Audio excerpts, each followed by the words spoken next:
विश्वमंगल गोग्राम यात्रा आपल्या या पिंपरी चिंचवड भागामध्ये आपण सर्वांनी उत्स्फूर्तपणानं आनंदानं स्वागत केलेलं आहे। ही यात्रा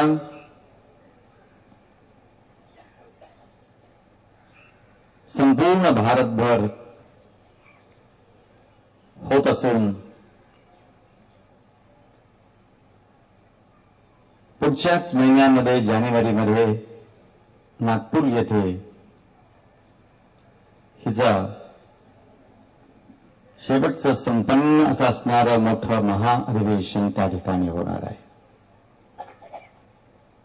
यात्रेचा उद्देश एक प्रामुख्यानं जर म्हणलं तर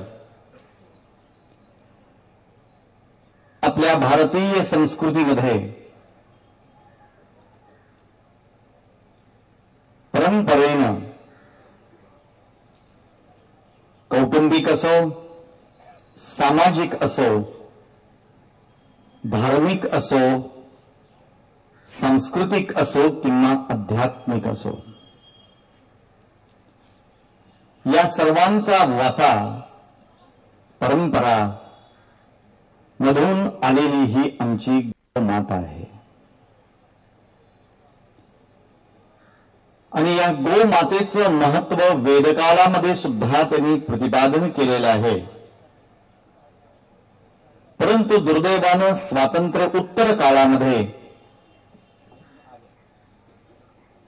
आमच्या सर्व भारतीय लोकांचं सुशिक्षित बुद्धिवान आमच्या जीवनावर राष्ट्रांचा भौतिक सुधारणेचा प्रचंड मोठा परिणाम झालेला दिसतो।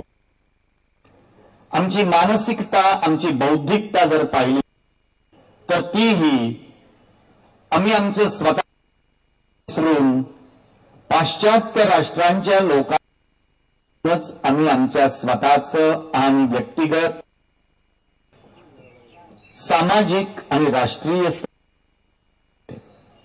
याचाच परिणाम म्हणजे आलेली जी संस्कृती जी आहे, स्वदेशी जी आर्थिकता, सुबत्ता आणि समृद्धी जी आहे, बरोबर मानवी जीवनाचं स्वास्थ्य सर्वांनी हरवलेलं आहे।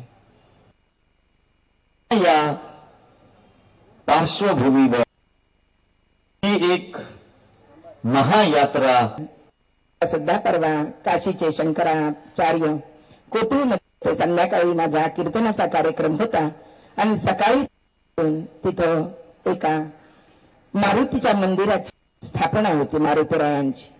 त्यांच्याशी चर्चा झाली। त्यांनी सांगितलं, माताजी, धर्म बुडत चाललेला आहे, अधर्म वाढत चाललेला आहे। आत्ताची ही विश्वमंगल गोग्राम यात्रा जी आहे ते अनादी कालापासून चालत आलेले हे दैवत नामदेव आपण अभंग पाहिले।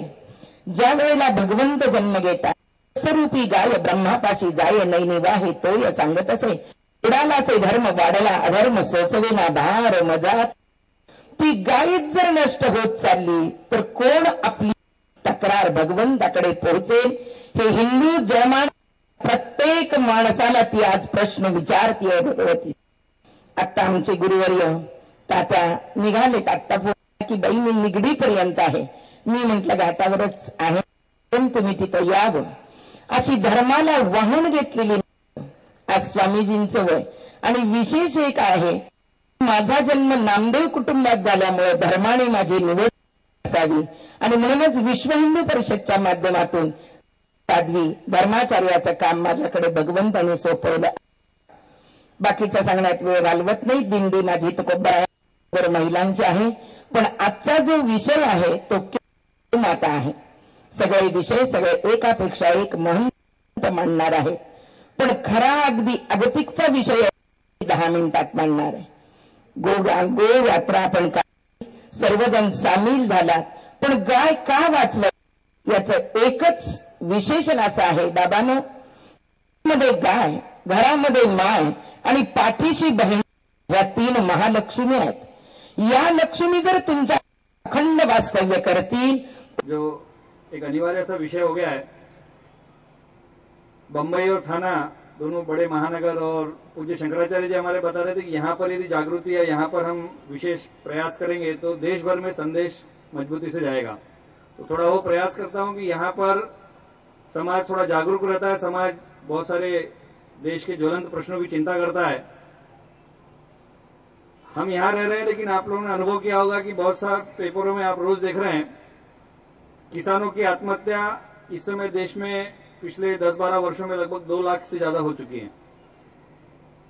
पेस्टिसाइड के स्प्रे से लगभग 2.25 लाख से ज्यादा किसान प्रतिवर्ष, किसान या उनके बालक या जो भी आसपास पड़ोस के लोग, वो मृत्यु के मुख में जा रहे हैं केवल पेस्टिसाइड कीटनाशकों के स्प्रेइंग के कारण. हमारे अन्न धान्य की बहुत सारी उपज जो है, हमको जो खेती से आ रही है, उसको 20% से ज्यादा बाहर से मंगाना पड़ेगा, ऐसी स्थिति है. यानी हमारा उत्पादन आवश्यकता से 20% कम होते जा रहा है. और भारत सरकार के वैज्ञानिक भी स्वीकार कर रहे हैं कि अभी जैविक या बिना रसायन की खेती एकमात्र पर्याय है जिसमें गोबर, गोमूत्र का, गोवंश का, बैलों का, इनका सबका उपयोग. तो विश्व मंगल यात्रा का जो हमारा सारा उद्देश्य है कि गोवंश को फिर से उनके स्थान पर पुनर्प्रतिष्ठित करना है. उसमें खेती प्रमुख विषय या प्रमुख स्थान है, क्योंकि गोवंश हमारे शहरी लोग तो निश्चित रूप से पाल नहीं पाएंगे, या उनके पालने का स्थान तो किसान गोपालक के यहाँ, जहां पर चारा से लेकर सारी उनकी खान पान की व्यवस्था हो सकती है. तो गोवंश आधारित जो हमारी खेती थी, इसको पुनर्प्रतिष्ठित करना यात्रा का बहुत बड़ा लक्ष्य है. और सौभाग्य हमारा इसमें इस तरह के किसान, क्योंकि ऐसी यात्राएं, ये इतना जो बड़ा भगीरथ प्रयास ये सब चलता है, तो बहुत सारे ऐसे अनुभव हमारे बीच में आते हैं जिसको इस तरह के शहरवासी या बाकी लोगों ने इसको बढ़ाना चाहिए. अभी हम लोग पिछले दिनों हैदराबाद में, जो भाग्यनगर हम लोग बोलते हैं, वहां पर नागरत्नम नायडू किसान हमारे साथ थे. और ये किसान लगभग 11 एकड़ में जो खेती कर रहे हैं, 22 देश के लोग इनका देखने गए, हैदराबाद के पास में है. इन्होंने धान की खेती, चावल लगभग 15.5 टन लिया 1 हेक्टेयर में, जैविक खेती, ऑर्गेनिक फार्मिंग से, जॉर्ज बुश से. एक गौ विश्व गो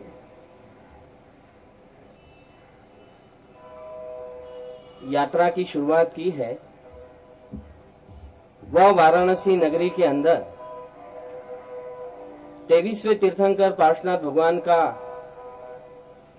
कल जन्मदिन था, और आज उसी वाराणसी नगरी के अंदर दीक्षा हुई है.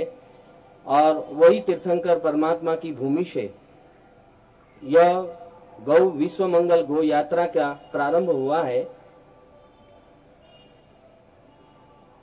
जीव दया के लिए जैन महाजन, जैन संस्थाएं पहले से ही बहुत आगे है. सूक्ष्माति सूक्ष्म दृष्टि से जीव दया का पालन, हर जीवों की रक्षा करनी,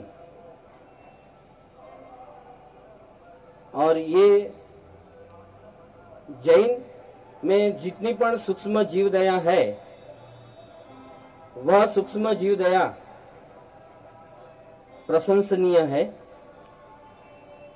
गाय के लिए जब बात आती है, ऐसे रात को जैन संत बाहर नहीं निकलते, पर अभी गौ माता की बात थी, जीव दया की बात है, तो थोड़ा दूसरी चीजों को गौण करके यहाँ आए हैं. कच्छ के अंदर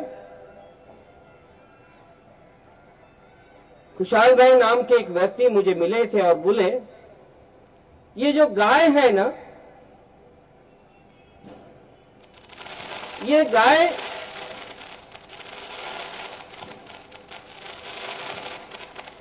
एक बार इस गाय का बछेरा